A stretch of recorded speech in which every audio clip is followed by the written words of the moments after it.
This is what the book title is going to be.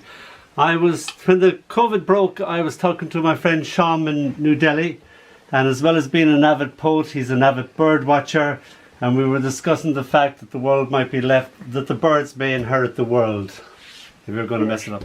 So this came about from that conversation. It's called The Tales Told by Birds. The civilization of the birds will prevail, and they will tell their eggs stories about how the humans nearly destroyed the earth, and how now they only survive in the stories that birds tell to frighten their little hatchlings who don't really believe that such creatures could ever have existed.